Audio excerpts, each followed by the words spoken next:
Alors, j'ai envie d'aborder aujourd'hui les pathologies de la vésicule biliaire. J'adore ça. La vésicule, c'est mon dada. Donc, la vésicule biliaire, c'est un petit réservoir qui est suspendu sous le foie. Elle se trouve en haut et à droite de votre abdomen, sous le rebord des côtes. Je vous mets une petite photo pour que vous la voyez. Quand la vésicule biliaire est saine, on ne la sent absolument pas. Elle va se remplir de bile pendant le jeûne et se contracter à l'arrivée du bol alimentaire dans l'estomac pour permettre finalement à la bile de se déverser dans le duodénum, qui est en fait la partie du tube digestif qui se trouve à la sortie de l'estomac. La digestion va alors commencer. Les ultrasons ou les échographies de la vésicule sont donc réalisées à jeun pour que le radiologue puisse mieux voir les parois et le contenu de la vésicule puisque celle-ci est remplie.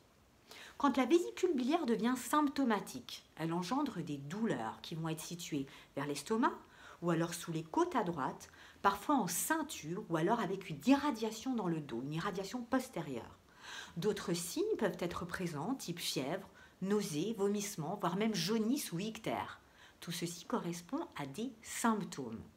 Ce qui rend une vésicule biliaire possiblement symptomatique sont une bile qui devient trop épaisse, appelée aussi boue biliaire ou sludge, des petits calculs ou alors un gros calcul appelé lithiase. Nous ne parlerons pas ici du cancer de la vésicule. On peut avoir une vésicule biliaire avec du sludge, un calcul, des calculs sans douleur. On découvre alors souvent ces éléments pathologiques par hasard lors d'une imagerie faite pour un autre problème. La découverte est alors fortuite et dans ce cas-là, la chirurgie n'est souvent pas nécessaire.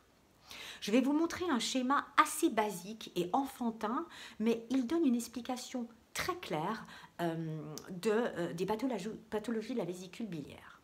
Si la boue ou les calculs entraînent une obstruction de la sortie de la vésicule, si la boue ou les calculs entraînent une douleur lors de leur passage dans le tube digestif, là on parle d'une migration de calculs.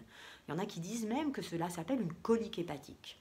Si la boue ou les calculs entraînent une inflammation des parois de la vésicule, dans ces cas-là nous avons une cholécystite. Ou alors une obstruction plus bas située avec un retentissement sur le foie, en amont, avec une cholangite. Et encore le stade ultérieur, une obstruction du canal du pancréas, avec un retentissement cette fois sur le pancréas et donc une pancréatite d'origine biliaire, alors l'indication chirurgicale est posée.